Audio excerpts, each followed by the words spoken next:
These are the fastest cops in Britain, responding to 999 calls at up to 150 miles an hour. Hunting fugitives, tackling drunks, I'm not fucking drunk! catching criminals, Aid authority has been given. and saving lives. Is there anyone else you're hurting, mate, besides your legs? You! Use your mirrors! For these elite high-speed units, every second counts. They are Rapid Response. Coming up, racing to a terrible crash. Can you tell me where you're hurting the most anywhere? My legs. Coming down hard on drug users. No! Don't shout at me! Calm yourself down! Chaos on a roundabout. And police pursuit training pays off. Vehicle's just undertaken 2 lorries, now in her shoulder.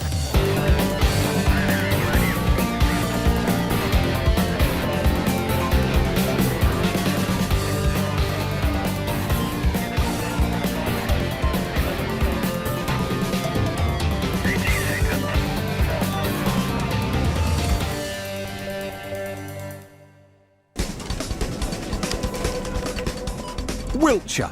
A call has come into the police control room. There's been a serious accident involving a motorcyclist. Rapid Response Officer Glenn Powell is racing to the scene. It's a motorcyclist in the car, and it sounds like it's quite bad, so... Andy, 1058, I'm just coming up past the plan now, I'll be with you shortly. With the incident taking place on a fast road and involving a car, the worst-case scenario is that this officer is driving to a fatality.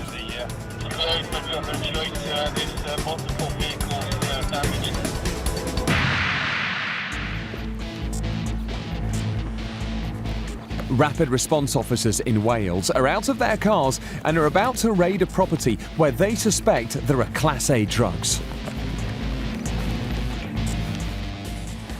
At the house, they find the door unlocked, giving them the opportunity to take the occupants completely by surprise.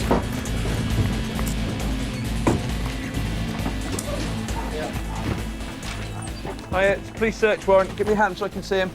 Bring your hands out. Bring your hands out.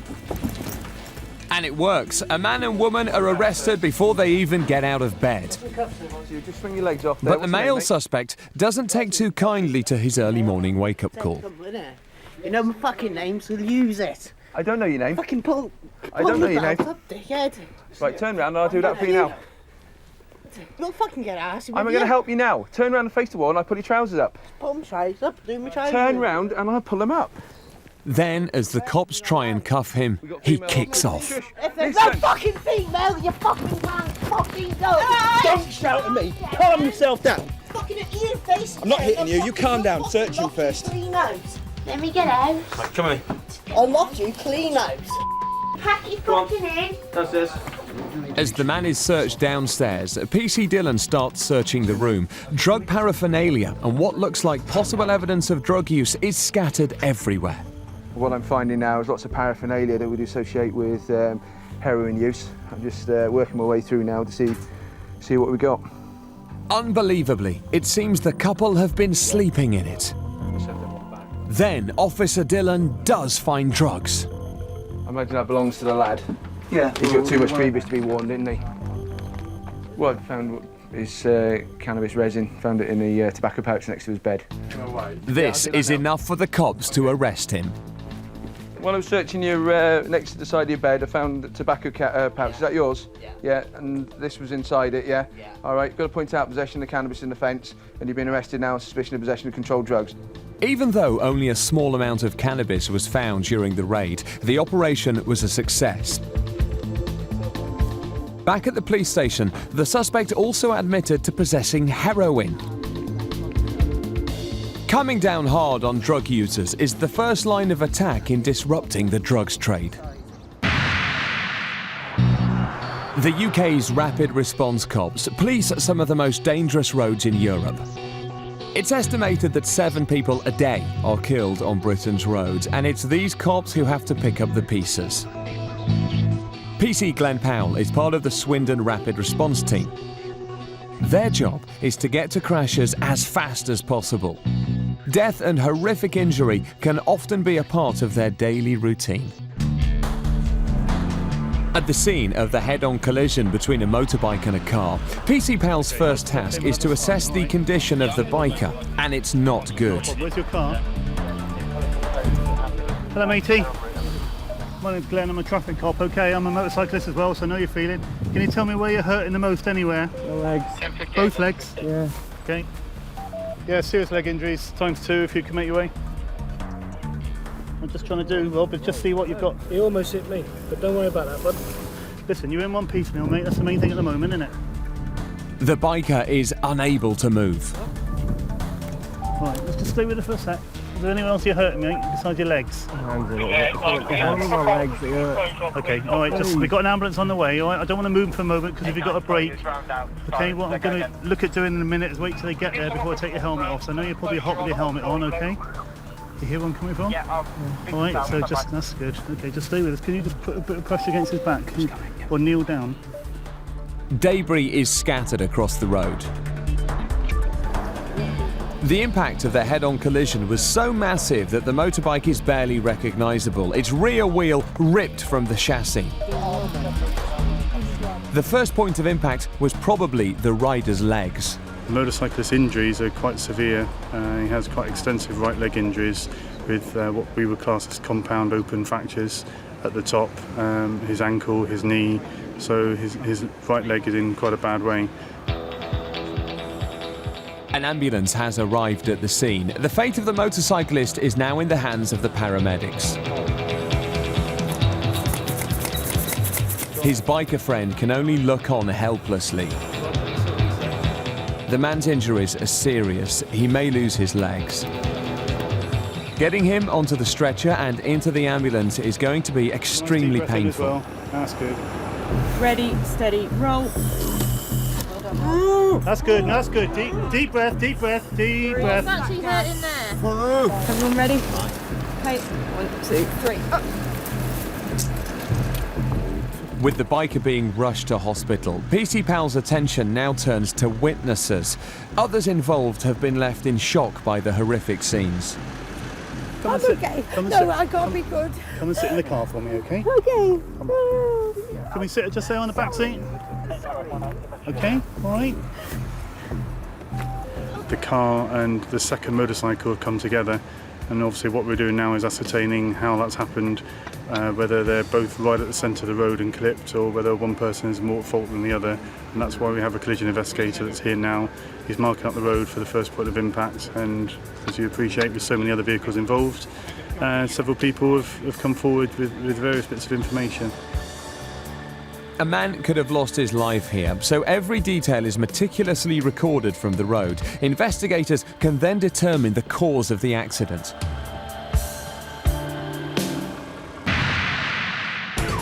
Coming up, cracking down on dodgy drivers. It's a arrestable offence, so yeah, we're going to have to deal with it at the police station. A truck smash on a roundabout. There's a substantial amount of fuel has been spilt. And a suspected kidnapper who claims he's ready to kill. Just keep easing back. We are in conversation with the driver. Keep easing back, keep easing back.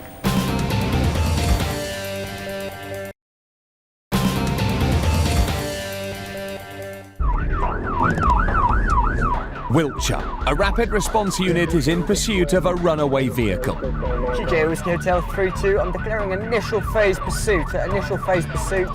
Can we get other units to consider tactical options? We're going right. The aim, to stop the car as quickly as possible and arrest the driver. After several miles, the cops make a breakthrough. The fleeing car is heading straight into a carefully planned police trap. Out comes the Stinger, an extendable row of metal spikes. This piece of kit is designed to pierce the tyres of runaway cars. Maintaining a distance of 100 metres. One Stinger ready, at the top of the hill, Dean Crossroads, sir.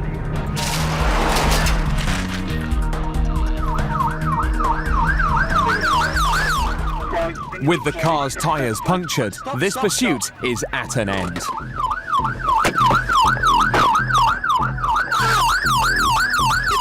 The driver is quickly apprehended. But this supposed suspect is a police officer. The whole thing is a training exercise. Real-life pursuits are dangerous and could pose a threat to members of the public and the police officers involved. So it's vital that these cops are trained to be ready for anything.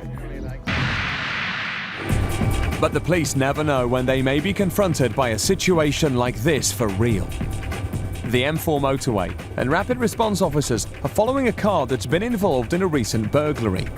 The man driving claims he's holding a girl hostage. The patrol cars are keeping their distance because the driver, who is in phone contact with the cops, has threatened to kill the girl if they get any closer. Just keep easing back. We are in conversation with the driver. Keep easing back, keep easing back. Noted, we are easing off. Speed is 90 miles per hour, lane 3. Traffic is light. The police helicopter, codename Hotel 99, catches all of the action with its onboard camera, keeping in constant contact with the officers in the pursuit cars. Quebec 99, Hotel 99. Yeah, Hotel 99, go ahead. Yeah, we have visual and have the subject vehicle and the police cars, 99. Information from the driver is that he will be coming up at Swindon, possibly 16. The driver has told cops that he will leave the M4 at the next junction, so a stinger is ready on the slip road. If you drop back, give this driver a little bit of space. We're hoping that he will come up at 16 as indicated, in which case we have stinger ready. Over. But, trying to bluff the police, the suspected kidnapper doesn't leave the motorway. Committed, it's gone past 16. We're continuing on the M4. These highly trained cops are ready for anything. It's time for Plan B. We've just got a car going through here, this Rover in front of us. It's come up on the ANPR as a stolen vehicle. So we'll just give it a quick tag now. Rapid response officers in Wales are about to stop a car the police computer says is stolen. You got nothing with your details on, no bank card or anything? Nothing in the car to indicate it's yours? The driver of the vehicle seems compliant, giving the cops no reason to suspect anything untoward. But these cops leave no stone unturned and make further checks on the vehicle. It would appear that the car is registered to the man's wife, but his cool exterior is hiding something. Hold a full UK driving licence? I'm running on provisional. Have you? Yeah. You got provisional. Okay, yeah. So you're driving unaccompanied, you've got no L plates, and I very much doubt you've got any insurance, have you? I think for my wife's insurance, I think. Yeah, she's the only named driver on the policy for this vehicle. Then, PC Danson finds out more. This guy has been banned from driving, and he's still disqualified. Your record's going back that you're disqualified until 2010. That's all Not 2010. We're in 2009 now. I thought that was up. No, that's before. No, about that. No, and you've totally got no driving licence either. You haven't even got a provisional anymore. What's going to happen there? They arrested me. It's an arrestable offence, so yeah, we're going to have to deal with it at the police station. The list of offences keeps getting bigger. Driving without a licence, driving with no insurance, and driving whilst disqualified for a previous driving conviction. The man was later found guilty on all counts and received a 4-month suspended prison sentence. On the M4, rapid response officers are still pursuing the suspected kidnapper. The lunatic behind the wheel is now risking lives, speeding away from cops on the hard shoulder. Vehicle is still on the hard shoulder, continuously undertaken, now into lane 2. So, the cops move into action, trying to box him in, but the driver is weaving all over the motorway.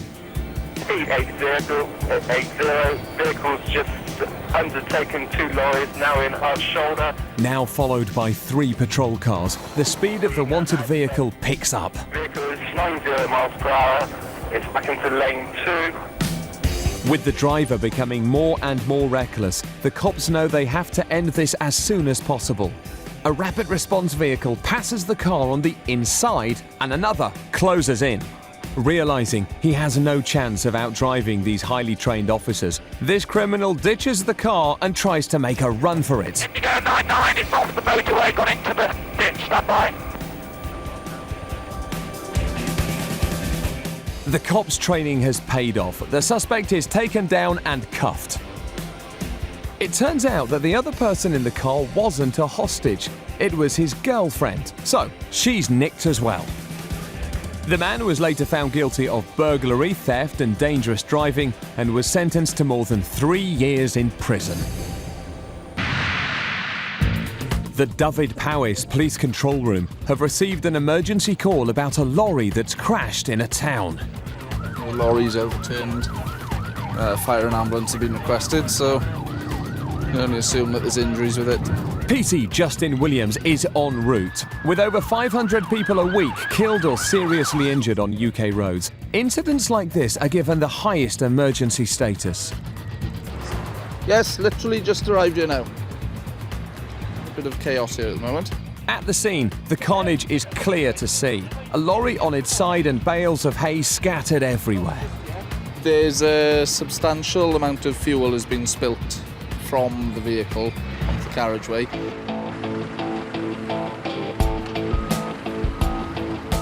The immediate danger is that the spilt diesel and the tons of dried hay could catch fire. Well, I need to see if we've got plenty of dry dressing for this, so call this up now. PC Williams has to make sure both of these highly flammable materials are cleared quickly. Have we got anything coming out to mop this up? So the fire brigade begins scattering sand to soak up the fuel. The question now is how this crash could have happened. Luckily, the whole incident was caught on CCTV. As the hay-laden lorry tries to take a roundabout, it loses control and topples onto its side, narrowly missing a car. Have we any injuries at all? There were no serious injuries, but if it had landed on top of the people carrier, this could have turned out a lot worse. The main thing is at the moment we've got no serious injuries. The driver sustained slight injuries, he's very shaken up. He's gone off to hospital now. Even though there's no fatalities to deal with, PC Williams' job is not over yet. Yeah, due to the amount of fuel that's been spilt at the scene of the RTC, could you just bring it to the attention of the Environment Agency? I've also notified the Environment Agency because we got a spillage of fuel which could go into the watercourse through the drains. 300 litres of fuel have leaked from this lorry. If it seeps into the drainage system, it could cause an environmental disaster. Yeah, we've got an environmental spillage unit from the fire service arrived at scene, and they're mopping up as much of the fuel as possible. With the aid of specially designed absorbent strips of material, the diesel is soaked up. As you can see, we've got things underway to get the bales recovered. We've got a recovery unit on the way, which has actually just arrived at scene now for the lorry, so hopefully within about an hour we should have things all clear. Later, with the fuel and hay eventually cleared, the lorry can be righted.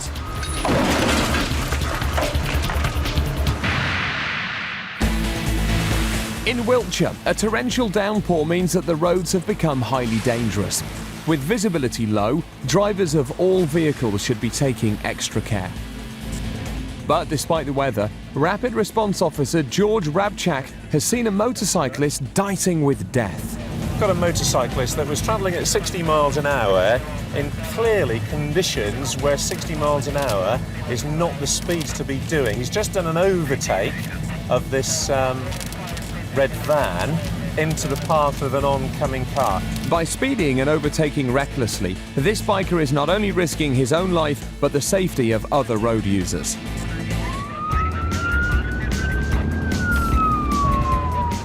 He's not aware of the flashing blue lights or the sirens, hasn't used his mirror, went for an overtake of a vehicle that was already overtaking a slower moving vehicle. He's just noticed us and he's pulled out. Avoiding the heavy rain, the cop gets the man in the back of the patrol car. You were travelling at 50 miles an hour in the 40 mile an hour speed limit as we came into the Wilton area. Okay, you overtook the red van in heavy rain where your visibility would have been seriously reduced, and also you went to do an overtake at the same time a car was overtaking that moped just before we entered the 40-mile-an-hour speed limits. But even though there's a long list of driving offences in already terrible conditions, this biker thinks he knows it all. I am an experienced biker. I do know that the fact is I'm on my way to work and I sort of left it a bit late and I'm just trying to get there, you know, out of the rain. Like I said, I'm an experienced biker. I do know what I'm doing on the bike, and it's as simple as that. This cop has heard it all before and knows the consequences. We lose so many motorcyclists. My colleague who's with me today went to the scene of a collision where a motorcyclist lost his life, and that's only within the last week. So, as good as you are. Fair enough, I can't contest what you're saying. Last year alone, over 100 bikers were killed or seriously injured on Wiltshire's roads. So for these cops, bringing down this number is a top priority. Motorcyclists are very vulnerable on the road. I think he has to think himself very lucky that he's not been reported to court for driving in the manner that he did in these conditions. The biker was fined and got 3 points on his licence. Coming up, cops unearth a stash of drugs. A fair old whack of what could be cannabis or heroin at the moment. Crack down on drink drivers. Keep blowing like that, keep blowing, keep blowing. And tackle blades on Britain's streets.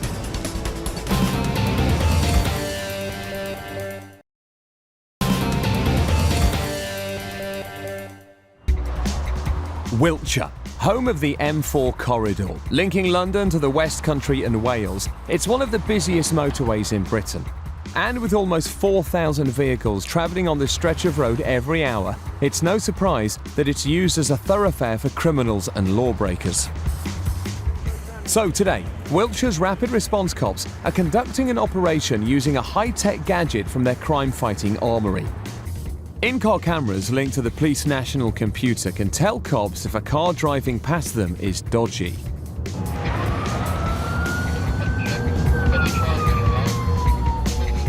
They don't need a computer to tell them there's something up with this guy.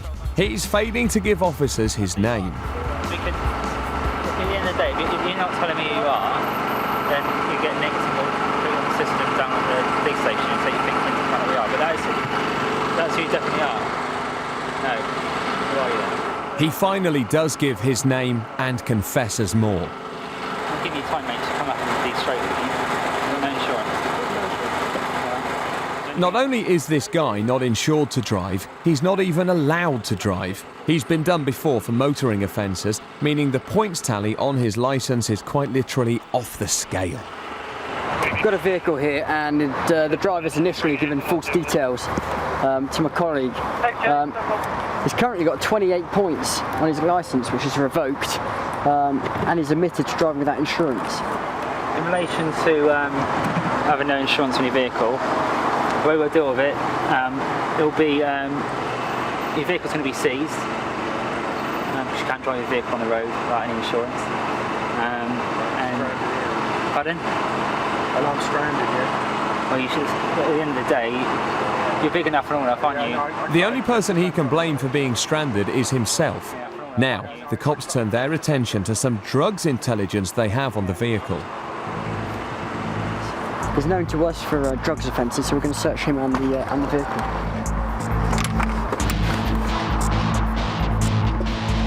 And it's not long before they find what they're looking for. In the golf bag.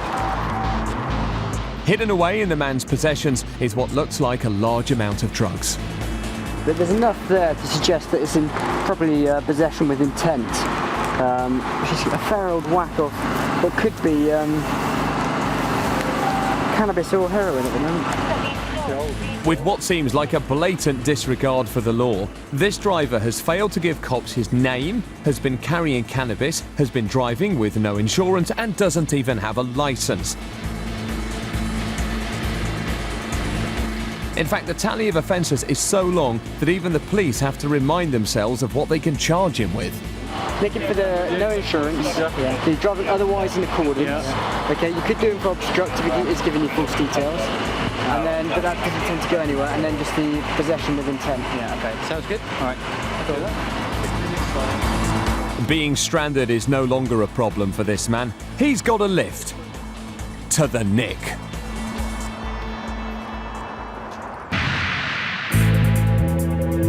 Rapid response cops don't do everything at high speed. In Wales, officers Carl Danson and Aaron Waring have had a report of a suspected drink driver, so they're staking out a local pub in an unmarked car. How long we're going to sit here for is anybody's guess. Sometimes it could be 5 minutes, sometimes it could be 5 hours. With over 400 deaths a year caused by driving under the influence of alcohol, the cops know how vital it is to get drink drivers off the streets. After several hours, there's no sign of the suspect. It's quite clear that he will eventually do it and drive, and we just need to get lucky, really, and hopefully we'll get him. These cops will be back tomorrow. The next day, their bag and their patience finally pays off. They've seen the man behind the wheel. Yeah, this is the fella we've been after for a couple of days, that we're behind him now.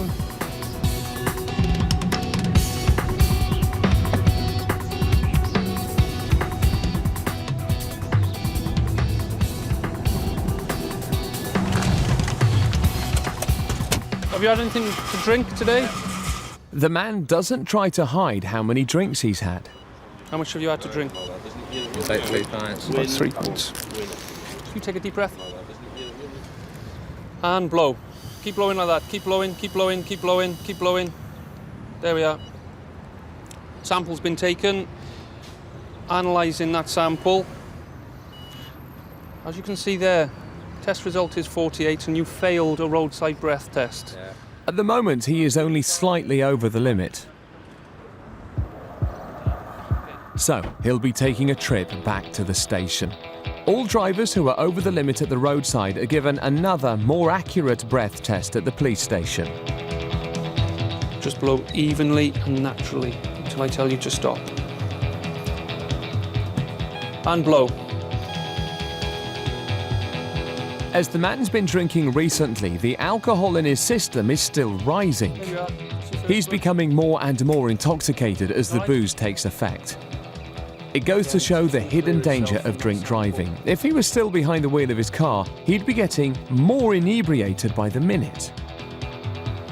He's provided 2 specimens of breath of 54 and 56. So at the moment his level is actually going up. Latest figures show that on average in Britain, at least 1 person a day is killed due to a drink driving incident. So it's possible that these cops could have just saved someone's life. He's blown over, he'll be charged with it. Inevitably he's going to get disqualified by a magistrate's court now, so it's a lesson to those. If you want a couple of pints, you can face the consequences of it. At the operation on the M4, cops have pulled in a suspicious car. This is the driver. He's got an expired provisional licence, which was revoked in 2004. The vehicle's got no insurance on PNC. He's also got those warning signals. As well as a list of driving offences, the cops have found a knife in the driver's pocket, so he's been nicked. We've got 1 gentleman under arrest at the moment already for possession of a lock knife. This is a common occurrence for police in Britain. People carrying blades everywhere they go. And it's down to these cops to do something about it. Lock knives are a no-no, so he's under arrest for that by my colleague. Aware that he may have difficulty getting home, the car's passenger tries to talk the cops round. What's up? Because you see that, yeah, he uses it, yeah, for his barber. You know, he's a barber, yeah? He uses it to fix his machines. That's what he does, he's a barber. He doesn't use it for no offensive weapon or anything like that. No, but it's in a public place, yeah, and it's a lock knife. Yeah. There isn't any more to it than that. He doesn't need it with him. He's not fixing his machine now, is he? No. So he should leave it in the barber's shop. Yeah, do you know what I mean? But it's irrelevant anyway, because he would have been coming with us for other things, so... I appreciate what you're saying about the knife, but he's also under arrest for 3 other things, so he's going to be with us for a while. A more thorough search of the car turns up what cops believe could be pirate DVDs. Sort of rip-off DVDs. The highly illegal counterfeit DVD industry generates up to £200 million a year for criminals. If there turns out to be anything suspicious about these DVDs, there could be more questions that he has to answer. Offensive weapon. For the lock knife. He's got a lock knife in there. And it's the same as obviously the RK, so he's got these, he's having that as well. And he's the nick for the licence side of it as well, is he? Or? He hasn't been yet, he's will be for the... Having been driven by someone without a licence or insurance, the car is seized. This is bad news for the passenger. It means he'll have to find his own way home. No, that's fine. As one car is seized, another is pulled over. This time a van and its driver are being checked out. Yeah. Yeah, on the insurance, is there any named drivers at all listed? A check with Police HQ and the vehicle comes up clean. That's magic. But PC Hines has been given some information about the van driver which he failed to admit when initially stopped. Your previous, you didn't tell me you had a marker there, convicted possession of cocaine? Known for drugs, this now gives the police the power to search the driver and his van. Just before we do anything, is there anything in the vehicle that you want to disclose to me now that I'm going to find? No. There's nothing in the vehicle illegal. As other cops search the vehicle, PC Hines searches the man. The cops then turn their attention to the front seat. Previous possession of coke 2 years ago. And it's not long before they make a discovery. I've asked quite clearly, have you got anything? And he said no. And the pouch between the 2 seats, which is his smoking pouch, he's got 2 blocks of cannabis in there, what I believe to be cannabis anyway. Having lied to police twice, this man could now be in a lot of trouble. OK, just cuffing you for the minute, because you've lied to me a couple of times. Realising the error of his ways, the driver is suddenly very apologetic. You're not going to find anything else? Not a needle man or anything like that, Oh, for God's sake, no, I'm not, all right? I've got to ask, No, it's fair enough. I will stand here and openly admit I should have just handed that over. But should have done, yeah. We'll see what we do with him, whether he gets arrested or whether he gets a street caution for this amount. It's certainly not a large enough amount for supply. It's going to be a personal use thing, and we'll see if it meets the threshold test really as to whether he gets arrested or whether he gets a street caution. A quick chat with the sergeant and a decision is made. Yeah, much obliged. There's a police caution for possession. 80 quid only. Okay. More than satisfy the situation. This driver should count himself lucky. What we have is a criteria that we need to fulfil, and that is whether we give a warning, whether someone gets a fixed penalty notice, a fine, or whether they get arrested. Looking into this gentleman's past, he is eligible for a fine, which is £80 for possession. It is a small amount, however, it's a Class B drug, and a lot of people think if it's private use or personal use, they can have it and it's not illegal, and that just isn't the case at all, even when it was Class C. Coming up, cops face an explosive situation. And a joyrider out of control Just take the curve, right. soon learns his lesson.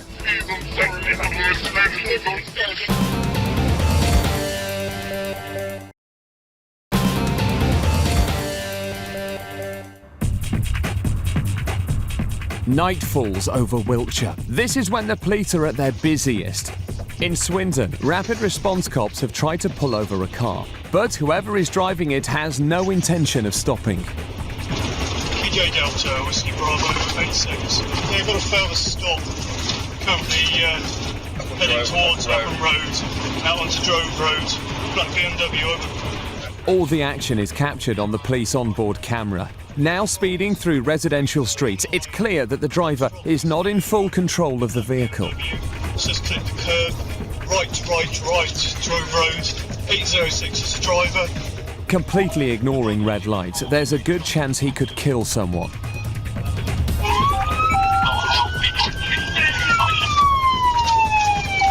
Yeah, he's straight through the red traffic light, left, onto Victoria Hill.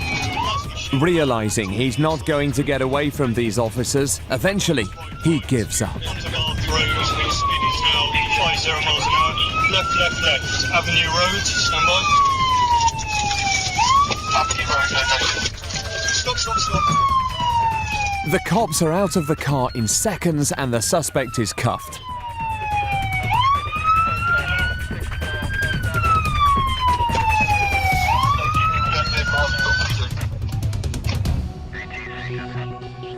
Once in the back of the patrol car, the gravity of the situation dawns on the reckless driver. In tears and apologising profusely, he knows he's in trouble.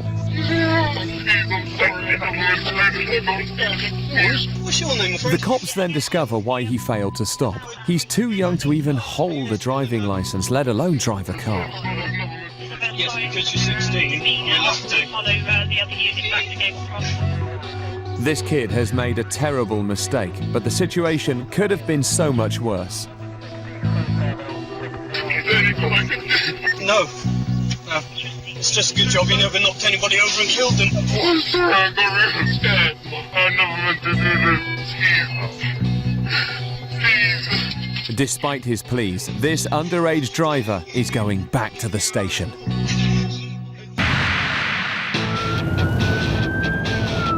"20 miles away, other rapid response officers have managed to successfully pull over a suspicious-looking vehicle.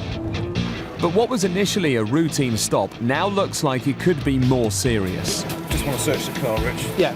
The driver is being quizzed in the back of the police car. Right, I'll go through the car then. There's good reason to believe that there may be drugs inside the vehicle.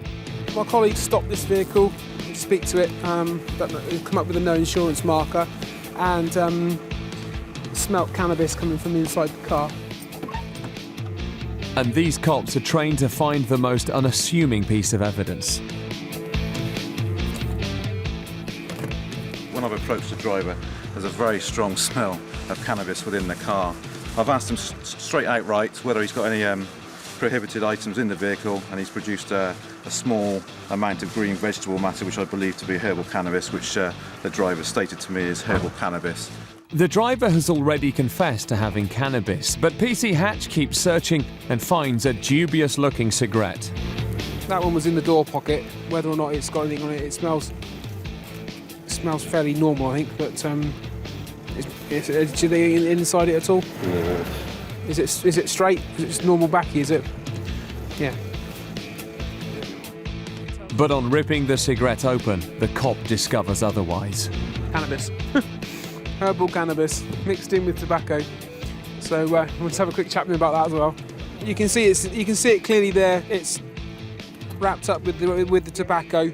Right, some herbal cannabis there as well. That's what I believe it is. He's going to be dealt with by way of a street caution and possibly a fixed penalty ticket as well. There's a strong possibility that his car's also not insured, so my colleague's probably going to deal with that by way of a seizure as well. It's the dead of night in Wales, and cops have been called to deal with a crashed car which has been abandoned in the middle of nowhere.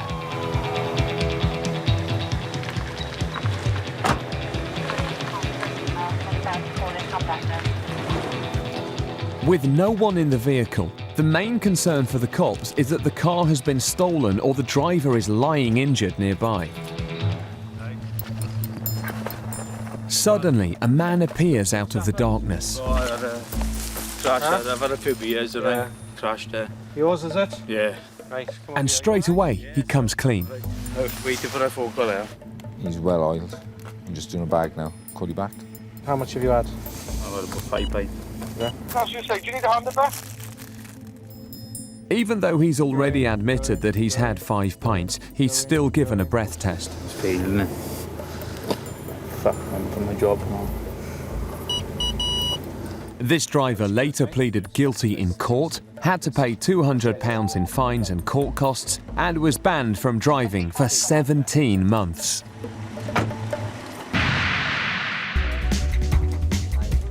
Across Wales, a call has come into the police control room about a fire. Rapid response officers have the blue lights on and the gas pedal to the floor. The call's just come in to state that there's a car on fire. And the cops still don't know if anyone is trapped inside. At the scene, the flames are out of control. Who's waving us then? There's been no crash. The car just caught on fire. The car's 2 occupants and their dog only just managed to escape. We pulled in there, we went to go and look, lift the bonnet to have a look. Fumes coming through straight away. There's now a real threat that the car could explode, so the cops keep everyone back. If you stand off the road for a second then guys, we've just...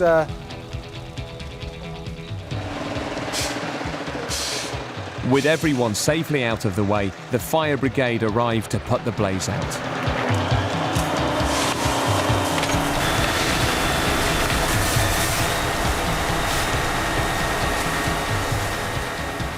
The 2 men who were in the car were lucky to get out in time, but having just come back from a hunting trip, they didn't manage to get their game out of the car. Any luck, Ken? Yeah, a couple of bunnies there. Is there? It's quite poor, to be honest. They're well and truly cooked now then, are they? Coming up on Brit Cops Rapid Response, the all-new police action series. We're on board with the fastest cops in Britain. The elite squads fighting frontline crime at breakneck speed. We're with them as they pursue dangerous criminals, lunatic drivers, 0 miles per hour, no attempt to stop, and drunks on the road. Have you been drinking? Oh, fucking me! And we watch them come down hard on violence and mayhem. Our cameras capture the action as these cops capture the criminals.